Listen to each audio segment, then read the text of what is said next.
En el mundo del narcotráfico mexicano, hay nombres que se convierten en leyenda y hay nombres que cargan el peso de legados imposibles.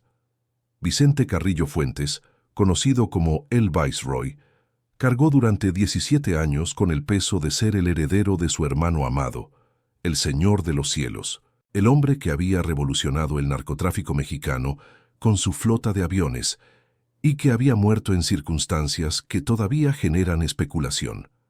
Cuando Amado murió en 1997, tras una cirugía plástica fallida, Vicente asumió el control del Cártel de Juárez, una de las organizaciones criminales más poderosas del mundo. Pero mantener ese poder resultó ser más difícil que heredarlo. Y para 2014, el Viceroy vivía escondido en Torreón, Coahuila, en una casa que no reflejaba el imperio que alguna vez había comandado. Yo trabajé en esa casa durante los últimos meses antes de su captura. Vi cómo vivía el hombre más buscado de México mientras intentaba desaparecer. Y ahora, desde el anonimato que me mantiene vivo, voy a contar lo que nadie más puede contar. Mi nombre no importa. En el mundo del que vengo, los nombres son sentencias de muerte que se ejecutan cuando menos lo esperas.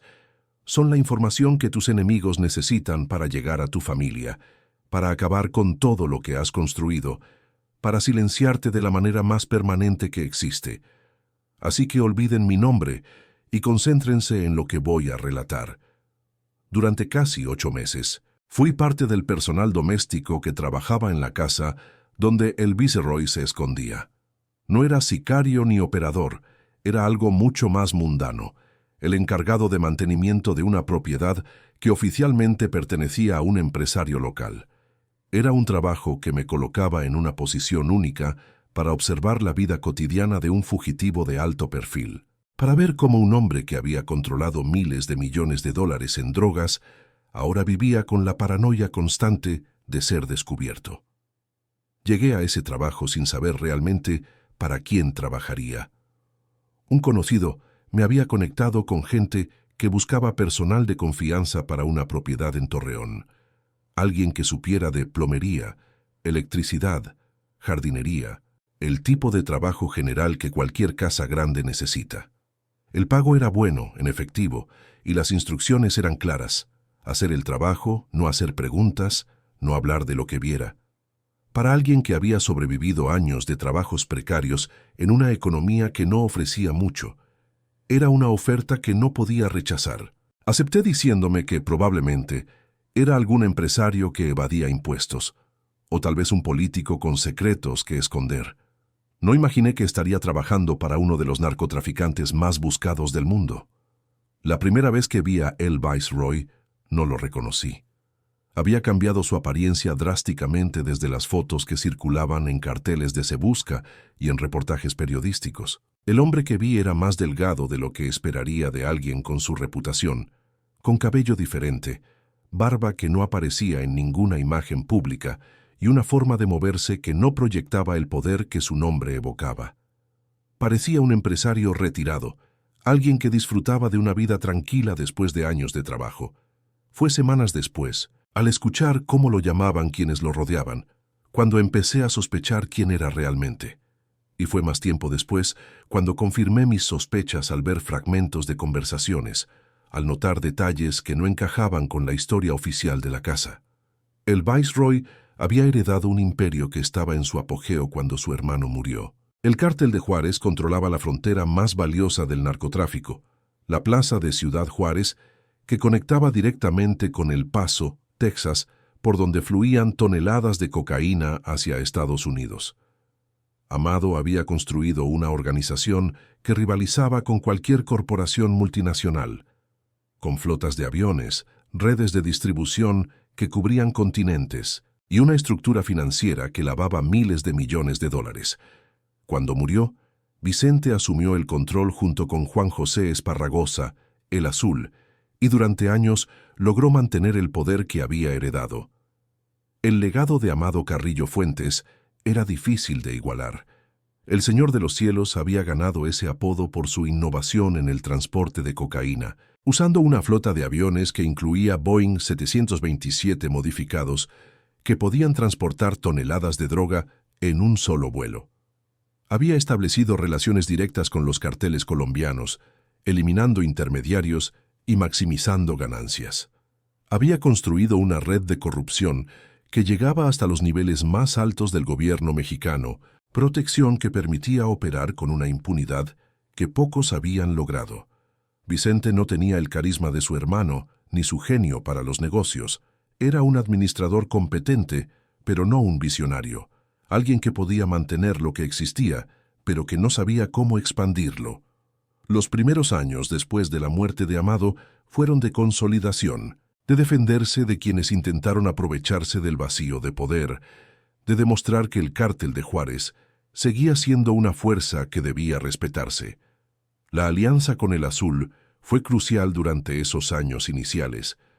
Juan José Esparragosa era un operador experimentado, un hombre que había estado en el narcotráfico desde los tiempos de la Federación, que había unido a los grandes carteles mexicanos. Traía conexiones, experiencia y una capacidad para la negociación que complementaba las limitaciones de Vicente. Juntos lograron mantener el control de la Plaza de Juárez, resistir las presiones de organizaciones rivales, continuar el flujo de droga que generaba miles de millones. Pero el narcotráfico mexicano cambió dramáticamente en las décadas que siguieron. El cártel de Sinaloa, bajo el liderazgo de Joaquín Guzmán Loera el Chapo, se expandió agresivamente, invadiendo territorios que el cártel de Juárez consideraba propios. La guerra que estalló entre las dos organizaciones convirtió a Ciudad Juárez en una de las ciudades más violentas del mundo, con miles de muertos en enfrentamientos que destrozaron la paz que Amado había mantenido a través de alianzas y corrupción. El Viceroy luchó por defender lo que era suyo, pero gradualmente fue perdiendo terreno, perdiendo aliados, perdiendo la guerra. La ruptura con el cártel de Sinaloa había comenzado antes, con tensiones que se acumularon hasta explotar en violencia abierta. En 2004, Rodolfo Carrillo Fuentes, hermano de Vicente, fue asesinado a las afueras de un cine en Culiacán. El asesinato fue atribuido a órdenes del Chapo Guzmán, una provocación que no podía quedar sin respuesta. Vicente respondió ordenando el asesinato de Arturo Guzmán Loera, hermano del Chapo, quien fue ejecutado dentro de una prisión de máxima seguridad. Era el tipo de mensaje que el narcotráfico entendía, pero también era la declaración de una guerra que consumiría a ambas organizaciones. La guerra por Ciudad Juárez fue particularmente brutal. El Chapo quería la plaza más que cualquier otro territorio. Entendía que controlar la frontera de Juárez El Paso significaba controlar el flujo de drogas hacia el mercado estadounidense más grande. Envió a sus mejores sicarios, los hombres de gente nueva, a disputar cada esquina, cada ruta, cada punto de cruce. El Viceroy respondió fortaleciendo a la línea, el brazo armado del cártel de Juárez, y estableciendo alianzas con grupos como Barrio Azteca que operaban en ambos lados de la frontera. Los años entre 2008 y 2012 fueron los más sangrientos. Ciudad Juárez registró más de 3.000 homicidios en 2010, convirtiéndola en la ciudad más violenta del mundo fuera de zonas de guerra formal. Había cuerpos apareciendo cada día, balaceras en plena luz del día, mensajes dejados junto a cadáveres que advertían de las consecuencias de apoyar al bando equivocado. La población civil estaba atrapada en medio. Miles huyeron de la ciudad buscando refugio en El Paso o en otras partes de México. El Viceroy también forjó una alianza crucial con los Beltrán Leiva, después de que estos rompieran con el cártel de Sinaloa. Era una alianza de conveniencia, enemigos de mi enemigo, pero proporcionó recursos y combatientes adicionales en un momento crítico. Había también conexiones con los Zetas, el temido grupo que había nacido como brazo armado del cártel del Golfo, y con proveedores colombianos que incluían tanto a las FARC como a grupos paramilitares. Era una red de alianzas que buscaba contrarrestar el poder creciente del Chapo. La caída del cártel de Juárez fue gradual, pero implacable. Los operadores clave fueron cayendo uno tras otro. Detenciones, asesinatos, deserciones hacia organizaciones que ofrecían mejor protección. La línea, el brazo armado del cártel, fue diezmada en enfrentamientos con gente nueva, los sicarios del Chapo. Los contactos políticos que habían protegido a la organización durante años empezaron a distanciarse, buscando nuevos patrones que parecían más capaces de garantizar estabilidad. Para 2014, el Viceroy ya no era el líder de un imperio, era un fugitivo que intentaba sobrevivir. La decisión de trasladarse a Torreón fue estratégica en un sentido, pero también desesperada. Coahuila no era territorio natural del Cártel de Juárez, pero tampoco era territorio firmemente controlado por sus enemigos. Era un lugar donde podía intentar desaparecer, donde su rostro no era tan conocido como en Chihuahua, donde podía construir una nueva identidad mientras esperaba que las cosas cambiaran. Era también una admisión de derrota, el reconocimiento de que ya no podía operar desde los territorios que su familia había controlado durante décadas. La casa donde se escondía no era una mansión en el sentido tradicional. Era una propiedad grande pero no ostentosa, ubicada en una zona residencial de clase media alta de Torreón, el tipo de lugar donde vivían empresarios exitosos, profesionistas acomodados, gente que había logrado cierta prosperidad sin llamar demasiado la atención. La elección era deliberada. Una mansión habría atraído preguntas, habría generado curiosidad sobre quién podía permitirse tal lujo. Una casa grande, pero no extraordinaria, se fundía con el vecindario. No provocaba el tipo de atención que el Viceroy necesitaba evitar. La arquitectura era de estilo contemporáneo, el tipo de construcción que había proliferado en las zonas residenciales de Torreón durante los años de bonanza económica. Había 2 pisos, múltiples habitaciones, un jardín amplio pero no excesivo, cochera para varios vehículos. Todo proyectaba una imagen de éxito moderado, el tipo de prosperidad que no generaba preguntas porque era común en ese vecindario. El Viceroy había elegido Torreón después de evaluar varias opciones. La ciudad tenía ventajas estratégicas. Era lo suficientemente grande para perderse en ella. Tenía acceso a carreteras que permitían escape rápido si era necesario, y no estaba en territorio firmemente controlado por ninguno de sus enemigos principales. Había también contactos en la ciudad, remanentes de las redes que el Cártel de Juárez había construido durante sus años de expansión, gente que podía facilitar el anonimato que necesitaba. La propiedad estaba registrada a nombre de un prestanombres, un hombre de negocios local cuya empresa de construcción había sido una fachada del cártel durante años. Oficialmente, era una de varias propiedades que este empresario poseía, nada que levantara sospechas para quien no supiera dónde mirar. Los pagos de servicios, los impuestos, todo el rastro de papel era impecable, diseñado por contadores que sabían cómo esconder a alguien que no quería ser encontrado.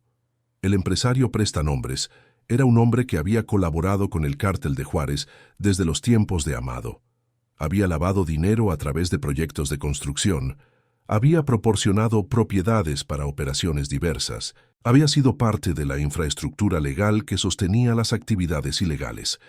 Su recompensa por décadas de servicio era la obligación de proporcionar refugio al líder caído, un servicio que no podía rechazar, aunque probablemente hubiera preferido mantener distancia.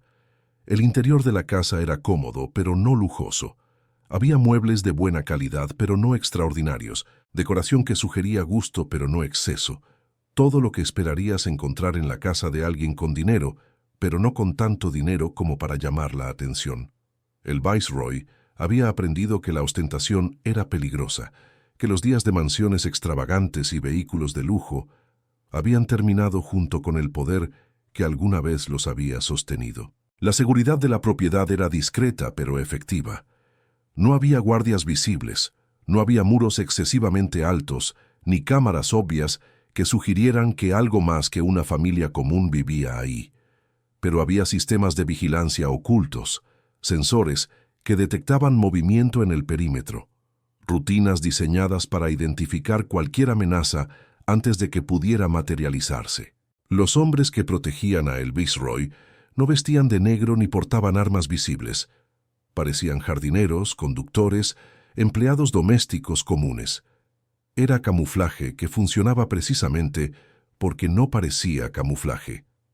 Mi trabajo me llevaba por toda la propiedad, reparando cosas que se descomponían, manteniendo sistemas que requerían atención, realizando las tareas mundanas que cualquier casa necesita. Esa movilidad me daba acceso a espacios que otros no veían, a momentos que otros no presenciaban. Veía a el Viceroy en sus rutinas diarias, observaba sus interacciones con quienes lo rodeaban, escuchaba fragmentos de conversaciones que probablemente no debería haber escuchado. El Viceroy que conocí era muy diferente de la imagen pública del capo todopoderoso. Era un hombre mayor, visiblemente cansado, que cargaba el peso de años de guerra y persecución. Había una tristeza en él que no esperaba, una melancolía que se asomaba cuando pensaba que nadie lo observaba. Era un hombre que había perdido casi todo: su hermano, su organización, su poder, la capacidad de vivir sin mirar constantemente sobre su hombro. Lo que quedaba era un fugitivo intentando sobrevivir cada día más. Las rutinas de el Viceroy estaban diseñadas para minimizar exposición. Rara vez salía de la propiedad, y cuando lo hacía era en vehículos diferentes, por rutas que variaban constantemente, con precauciones que habrían parecido paranoicas si no fueran tan justificadas. Las pocas veces que vi partir su convoy, la tensión era palpable, la conciencia de que cada salida era un riesgo que podía terminar en captura o muerte. Los días de el Viceroy seguían un patrón que variaba poco. Se levantaba temprano, un hábito de toda la vida que no había abandonado incluso en el escondite. Las mañanas eran para revisar información, comunicarse con los pocos contactos que todavía mantenía, evaluar la situación de seguridad. Las tardes eran más tranquilas, tiempo para leer o simplemente para existir en el silencio de una casa que se había convertido en su prisión voluntaria. Las comidas eran preparadas por personal de confianza que había sido verificado exhaustivamente. Había preocupación constante por envenenamiento, por infiltración, por cualquier método que enemigos pudieran usar para llegar a él incluso en su refugio. La comida era probada antes de servirla, el agua venía de fuentes verificadas, cada detalle era controlado con la paranoia que décadas en el narcotráfico habían cultivado. Las noches eran probablemente lo más difícil. El Viceroy dormía poco, según lo que podía observar de las luces que permanecían encendidas hasta altas horas. Había insomnio, que probablemente venía de años de vivir bajo amenaza, de saber que el sueño era un momento de vulnerabilidad que enemigos podían explotar. Las pocas veces que lo vi temprano en la mañana, las ojeras profundas revelaban noches de descanso insuficiente. El ejercicio era limitado pero presente. Había una pequeña área en la propiedad donde el Viceroy caminaba, rondas que probablemente eran tanto para mantener la salud como para combatir el encierro que su situación imponía. No podía ir a gimnasios públicos, no podía correr por las calles, no podía hacer las cosas normales que la mayoría daba por sentado. Su mundo se había reducido a los límites de esa propiedad. Las visitas a la propiedad eran infrecuentes y siempre cuidadosamente controladas. Había gente que llegaba para reuniones que se realizaban en una habitación específica de la casa, encuentros que duraban horas y de los cuales yo era mantenido alejado. Eran probablemente coordinaciones con lo que quedaba de la organización, intentos de mantener algún control sobre operaciones que se desmoronaban, o tal vez negociaciones con abogados que exploraban opciones legales que parecían cada vez más remotas. Los hombres que rodeaban a el Viceroy eran un círculo reducido de leales que habían permanecido con él a pesar de la caída. Había un lugarteniente que manejaba las comunicaciones con el exterior, un hombre silencioso que parecía cargar sus propios demonios. Había también personal de seguridad que rotaba, nunca los mismos rostros durante demasiado tiempo, una precaución contra infiltraciones que sabían eran una amenaza constante. Y estábamos nosotros, el personal doméstico, los invisibles que hacíamos que la vida cotidiana funcionara. El lugarteniente principal era un hombre que había estado con los Carrillo Fuentes desde los tiempos de Amado. Había sobrevivido décadas en el narcotráfico, lo cual era un logro en sí mismo, y su lealtad había sido probada en situaciones que prefería no describir. Era él quien mantenía contacto con lo que quedaba de la organización, quien coordinaba los flujos de dinero que sostenían el escondite, quien servía como intermediario entre el Viceroy y el mundo exterior.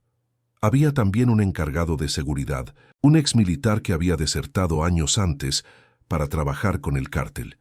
Su experiencia era evidente en cómo manejaba los protocolos, en cómo evaluaba amenazas, en cómo entrenaba a los elementos que rotaban por la propiedad.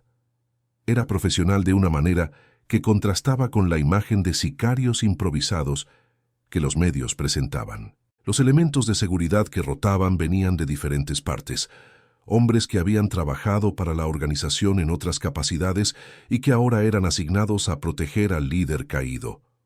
Algunos habían sido sicarios, otros habían trabajado en logística, otros venían de las redes de corrupción que el cártel había cultivado durante años. Cada uno era evaluado cuidadosamente antes de ser admitido al círculo que rodeaba a el Viceroy. El personal doméstico éramos los más externos del círculo, los que teníamos menos acceso a información sensible, pero que éramos necesarios para el funcionamiento diario. Había una cocinera que preparaba las comidas, una persona de limpieza que mantenía la casa, y yo que me encargaba del mantenimiento general.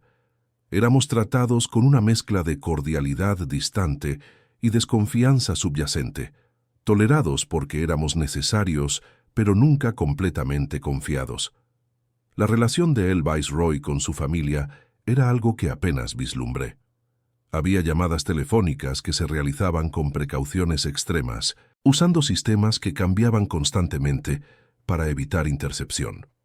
Había también momentos donde lo vi mirando fotografías, una expresión de dolor cruzando su rostro ante imágenes de personas que no podía ver en persona, vidas de las cuales estaba separado por las circunstancias que él mismo había creado. El dinero que sostenía la operación de escondite venía de fuentes que nunca fueron completamente claras para mí. Había flujos de efectivo que llegaban periódicamente, cantidades que probablemente eran residuos de operaciones que todavía funcionaban en algún lugar, o tal vez fondos que habían sido escondidos durante los años de abundancia precisamente para situaciones como esta. El Viceroy vivía modestamente en comparación con su pasado, pero todavía tenía recursos suficientes para mantener su escondite y a quienes lo protegían. La paranoia era una presencia constante en esa casa. Había revisiones de seguridad diarias, verificaciones de que los sistemas de vigilancia funcionaban correctamente, análisis de cualquier actividad inusual en el vecindario. El Viceroy mismo revisaba información constantemente, reportes sobre movimientos de autoridades, rumores sobre investigaciones, cualquier dato que pudiera indicar que su ubicación había sido comprometida. Era una existencia agotadora que consumía a todos los involucrados.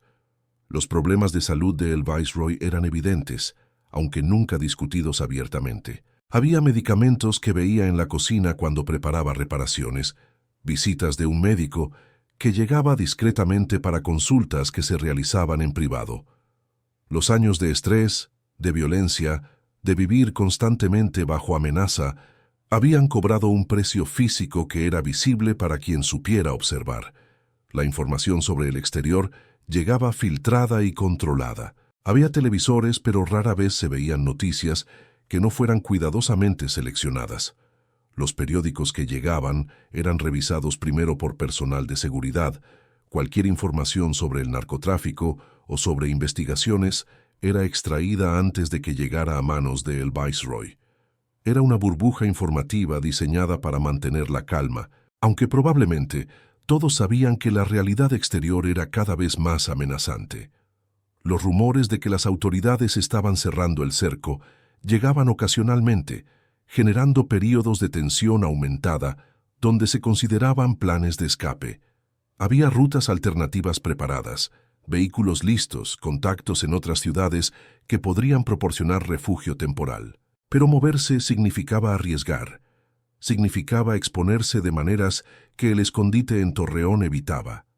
La decisión siempre era quedarse, esperar, confiar en que el camuflaje seguiría funcionando. Mi vida en esa casa seguía rutinas que me mantenían ocupado sin exponerme a los aspectos más sensibles de la operación.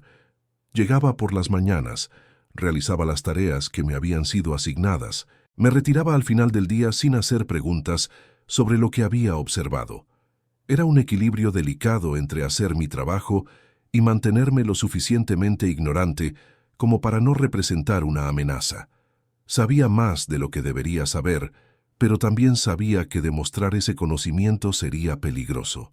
Las conversaciones que escuchaba eran fragmentarias pero reveladoras. Había discusiones sobre dinero que no llegaba como debería, sobre operadores que habían sido capturados o que habían cambiado de lealtad, sobre territorios que se perdían ante enemigos que parecían imparables. El cártel de Juárez que el Viceroy había heredado estaba desintegrándose y él podía hacer poco más que observar desde su escondite mientras todo se derrumbaba. Había también conversaciones sobre posibles arreglos, exploraciones de opciones que podrían terminar con la vida de fugitivo. Escuché menciones de abogados que exploraban qué tipo de trato podría conseguirse si el Viceroy se entregaba voluntariamente, qué garantías podrían obtenerse para él y para su familia. Eran conversaciones que sugerían un hombre considerando rendición, evaluando si años de prisión serían preferibles a esta existencia de escondite permanente. El día que capturaron a el Viceroy comenzó como cualquier otro. Yo había llegado temprano para una reparación programada, estaba trabajando en el sistema de riego del jardín trasero cuando noté actividad inusual. Había vehículos que no reconocía estacionándose en la calle, movimiento que no correspondía con las rutinas normales del vecindario. La tensión en el aire cambió antes de que entendiera qué estaba pasando. La mañana del 9 de octubre de 2014 había comenzado con normalidad aparente. El Viceroy había seguido sus rutinas habituales. Había desayunado en la cocina como hacía la mayoría de las mañanas, había revisado información que sus lugartenientes le proporcionaban. No había indicación de que ese día sería diferente, de que las autoridades estaban en ese momento posicionándose para un operativo que terminaría con años de fugitivo. Los primeros indicios de que algo estaba mal fueron sutiles. Noté una camioneta estacionada al final de la calle que no había visto antes, con ocupantes que parecían estar observando más que esperando. Había también actividad inusual en una casa vecina que sabía estaba desocupada, movimiento detrás de cortinas que no deberían haberse movido. Eran señales que alguien con experiencia habría reconocido inmediatamente, pero que a mí me tomaron tiempo procesar. Los equipos de la Policía Federal y el Ejército Mexicano llegaron en una operación coordinada que cortó todas las rutas de escape. Habían rodeado la propiedad antes de que nadie adentro supiera lo que estaba ocurriendo. Habían posicionado elementos en puntos que bloqueaban cualquier intento de huida. La operación había sido planificada meticulosamente, usando inteligencia que había localizado a el Viceroy después de meses de seguimiento que él nunca detectó. El operativo fue ejecutado por fuerzas especiales, unidades entrenadas específicamente para este tipo de capturas de alto perfil. Llegaron en vehículos blindados, con armamento pesado, con la preparación de quienes saben que enfrentarán resistencia potencial. La casa fue rodeada en minutos, cada salida bloqueada, cada posibilidad de escape eliminada sistemáticamente. El momento de la captura fue anticlimático en cierto sentido. No hubo balacera espectacular, no hubo resistencia armada que dejara muertos en ambos lados. El Viceroy fue encontrado en la casa, su resistencia limitada a la negación inicial de su identidad, un intento final de mantener el disfraz que había usado durante meses. Pero las autoridades sabían exactamente a quién tenían, traían fotografías, traían información biométrica, traían la certeza que viene de inteligencia sólida. La identificación positiva tomó tiempo a pesar de la certeza de las autoridades. El Viceroy había cambiado su apariencia significativamente, había perdido peso, había modificado características faciales que lo hacían reconocible. Pero había elementos que no podía cambiar, huellas digitales, cicatrices conocidas, detalles físicos que las autoridades tenían documentados. La confirmación llegó eventualmente, y con ella el fin de una era para el cártel de Juárez. Lo vi cuando lo sacaban de la propiedad, esposado, rodeado de agentes que lo escoltaban hacia vehículos blindados que esperaban. Su expresión era de derrota resignada, la de un hombre que había sabido que este momento llegaría y que finalmente había llegado. No hubo la desafianza que esperarías de un capo poderoso, solo el cansancio de alguien que había pasado demasiados años huyendo. Los que trabajábamos en la propiedad fuimos detenidos también, llevados para interrogatorios que durarían horas. Tuve que explicar quién era, cómo había llegado a trabajar ahí, qué había visto durante los meses que había pasado en esa casa. Fue un proceso aterrador, la conciencia de que cualquier respuesta incorrecta podría interpretarse como complicidad, como participación en una organización criminal que yo apenas había entendido. Los interrogatorios se realizaron en instalaciones de la Procuraduría General de la República, espacios diseñados para intimidar, para hacer sentir al interrogado que toda resistencia era inútil. Había agentes que alternaban entre amabilidad y amenaza, el clásico juego del policía bueno y el policía malo, que había visto en películas, pero que era muy diferente cuando lo vivías en persona. Las preguntas cubrían todo lo que podían imaginar. Querían saber qué había visto, qué había escuchado, quiénes visitaban la propiedad, qué conversaciones había presenciado. Querían detalles sobre rutinas, sobre disposición de seguridad, sobre cualquier cosa que pudiera ayudar a entender cómo había funcionado el escondite de el Viceroy durante los meses que existió. Respondí honestamente porque no tenía otra opción. No sabía suficiente como para inventar historias convincentes, y mentir habría sido detectado eventualmente. Describí lo que había visto, admití lo que había sospechado, expliqué cómo había llegado a trabajar ahí sin conocer la identidad real de mi empleador. Era una verdad incómoda, pero era la única que tenía. Los investigadores parecían particularmente interesados en los visitantes.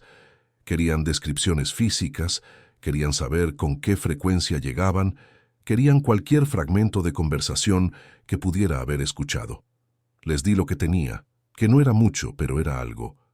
Había rostros que describí, patrones que identifiqué, detalles que probablemente ayudaron a completar el cuadro que las autoridades estaban construyendo. Las horas en interrogatorio fueron de las más largas de mi vida. Había preguntas sobre rutinas, sobre visitantes, sobre cualquier detalle que pudiera ayudar a las investigaciones que seguirían.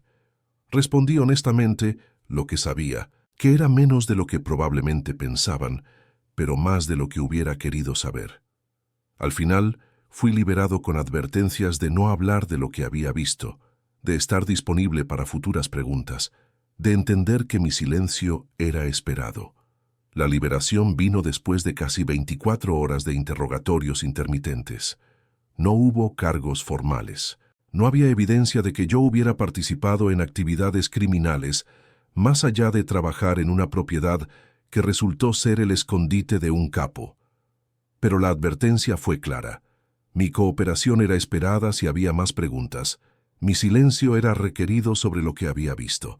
Mi disponibilidad era obligatoria si las investigaciones lo requerían. Los días que siguieron fueron de confusión y miedo. Las noticias estaban llenas de la captura de el Viceroy, de análisis sobre lo que significaba para el narcotráfico mexicano, de especulaciones sobre quién lo había traicionado o cómo las autoridades lo habían encontrado. Yo veía estas noticias sabiendo que había estado ahí, que había sido parte de esa historia, aunque fuera de manera insignificante, que mi vida había rozado algo que ahora aparecía en titulares internacionales. La vida de el Viceroy, después de la captura, siguió caminos que observé desde la distancia. Fue llevado a instalaciones federales, procesado por cargos que podrían mantenerlo encerrado de por vida, trasladado eventualmente al penal de Puente Grande, donde pasaría años luchando legalmente contra su destino. En 2021 fue sentenciado a 28 años de prisión y en 2025 fue extraditado a Estados Unidos junto con otros capos de alto perfil, incluyendo a Rafael Caro Quintero. El proceso legal de el Viceroy fue largo y complicado. Enfrentaba cargos en México por delincuencia organizada, operaciones con recursos de procedencia ilícita y acopio de armas de fuego. En Estados Unidos, las acusaciones eran aún más graves: conspiración para traficar cocaína, lavado de dinero y la organización de al menos 9 asesinatos. La lista de cargos reflejaba décadas de actividad criminal, una carrera que había dejado un rastro de destrucción que ahora se documentaba en expedientes judiciales. La extradición masiva del 27 de febrero de 2025 fue un evento sin precedentes en la historia del narcotráfico mexicano. 29 capos de alto perfil fueron entregados a Estados Unidos en una sola operación, incluyendo a figuras legendarias como Caro Quintero y los hermanos Treviño Morales de los Zetas. El Viceroy era uno más en esa lista, su nombre todavía reconocido, pero su poder ya desvanecido hace años. En Nueva York, el Viceroy enfrentó un sistema judicial muy diferente al mexicano. Se le ofreció la posibilidad de negociar un acuerdo de culpabilidad, de cooperar con las autoridades a cambio de una sentencia reducida. En junio de 2025, un juez federal le concedió 90 días para negociar los términos de un posible acuerdo. Era el tipo de trato que otros capos habían aceptado, incluyendo al hijo del Mayo Zambada, intercambiando información por años menos de prisión. Mi propia vida después de esa experiencia fue de reconstrucción gradual. Tuve que alejarme de Torreón, de cualquier conexión con lo que había sido, de la posibilidad de que alguien me asociara con el escondite de El Viceroy. Encontré trabajo en otras partes. Construí una vida nueva que no tenía nada que ver con lo anterior. Intenté olvidar los meses que había pasado en esa casa, aunque las memorias se resistían a desaparecer. Los primeros meses después de la captura fueron de paranoia que probablemente estaba justificada. No sabía si había gente del cártel que me consideraba un cabo suelto, alguien que sabía demasiado y que podría hablar. No sabía si las autoridades volverían a buscarme, si habría más preguntas, si mi libertad era permanente o temporal. Vivía mirando sobre mi hombro, evaluando cada persona desconocida como amenaza potencial. La mudanza a otra ciudad fue gradual y cuidadosa. No quería dejar un rastro obvio. No quería que fuera fácil encontrarme si alguien decidía buscar. Cambié de trabajo varias veces antes de encontrar algo estable. Vivía en lugares temporales hasta que me convencí de que nadie me seguía. Era una existencia agotadora que se prolongó durante meses hasta que finalmente encontré algo parecido a normalidad. El trabajo que eventualmente encontré no tenía nada que ver con el mantenimiento de propiedades de lujo. Era algo más humilde, más seguro, algo donde nadie preguntaba de dónde venía ni qué había hecho antes. El salario era menor de lo que había ganado, pero cada peso venía sin la carga de preguntarme para quién realmente trabajaba. Las noticias sobre el Viceroy seguían llegando ocasionalmente, titulares sobre su proceso legal, sobre los cargos que enfrentaba, sobre las sentencias que eventualmente llegarían. Cada noticia era un recordatorio de lo cerca que había estado de algo que ahora parecía irreal, de los meses que había pasado en proximidad a uno de los narcotraficantes más buscados del mundo. Reflexiono ahora sobre lo que presencié durante esos meses. Vi a un hombre que había tenido todo el poder que el narcotráfico podía ofrecer, reducido a una existencia de escondite y paranoia. Vi cómo la caída podía ser tan total que alguien que había controlado miles de millones terminara viviendo en una casa modesta, incapaz de salir a la calle, esperando el momento inevitable de su captura. Era una lección sobre los límites del poder criminal, sobre cómo incluso los más poderosos terminan cayendo eventualmente. La historia de El Viceroy es también la historia de una era que terminó. El cártel de Juárez, que Amado había construido y que Vicente había heredado, representaba una forma de hacer narcotráfico que ya no existe. Era una organización que operaba con cierta estructura, con jerarquías claras, con reglas que, aunque brutales, eran predecibles. Lo que vino después fue más fragmentado, más violento, más caótico. El CJNG, los fragmentos de los Zetas, las células que surgieron de las cenizas de organizaciones destruidas, todos operan de maneras diferentes. También reflexiono sobre mi propio papel en esa historia. Fui un testigo involuntario, alguien que estuvo presente sin entender completamente lo que presenciaba. No participé en crímenes, no facilité operaciones, Simplemente hice trabajo de mantenimiento en una casa que resultó ser el escondite de un fugitivo. Pero hay una culpa que viene de haber estado cerca, de haber aceptado un trabajo sabiendo que algo no estaba bien, de haber preferido la ignorancia sobre las preguntas que debería haber hecho. El cártel de Juárez, que el Viceroy había heredado, ya no existe como la fuerza que fue. Los fragmentos que quedaron siguen operando en Ciudad Juárez, pero son sombras de lo que alguna vez fue la organización de Amado Carrillo. La guerra con el cártel de Sinaloa los diezmó. Las capturas de sus líderes los desorganizaron. El paso del tiempo los redujo a una fracción de su poder anterior. Es el destino que espera a todas las organizaciones criminales, aunque rara vez se acepta mientras el poder todavía se tiene. Esta es la historia que quería contar. La historia de la casa donde capturaron a el Viceroy. La historia de los últimos meses de un fugitivo que había sido uno de los narcotraficantes más poderosos de México. La historia de una caída que fue tan completa como había sido el ascenso. Los años que han pasado me han dado perspectivas sobre lo que viví. Fui testigo involuntario de algo que la mayoría solo conoce por noticias. Viví en proximidad a un hombre cuyo nombre evocaba terror y poder, aunque la realidad que yo vi era de decadencia y miedo. No hay glamour en el narcotráfico cuando lo ves de cerca, solo violencia y paranoia y el inevitable destino que espera a quienes eligen ese camino. Ahora ustedes también conocen esta historia. Hagan con este conocimiento lo que su conciencia les dicte. Crean o no crean, compartan o guarden silencio. Lo único que les pido es que recuerden que detrás de los titulares hay realidades más complejas de lo que las noticias pueden capturar, que los capos que parecen todopoderosos también conocen el miedo, que la caída puede ser tan inevitable como fue el ascenso. Esta es mi verdad, la historia de una casa que fue escondite, la historia de un heredero que perdió su imperio, la historia del cártel de Juárez visto desde los últimos días de su líder, contada por alguien que estuvo ahí, que vio la caída de cerca y que finalmente decidió hablar, después de tanto silencio, después de tanto tiempo. Después de años de procesar lo que presencié, finalmente la verdad sale a la luz, para que el mundo sepa, para que se entienda cómo terminan estas historias, para que algún día, tal vez, menos jóvenes elijan este camino. Esa es la esperanza que me queda, la única que nadie puede quitarme.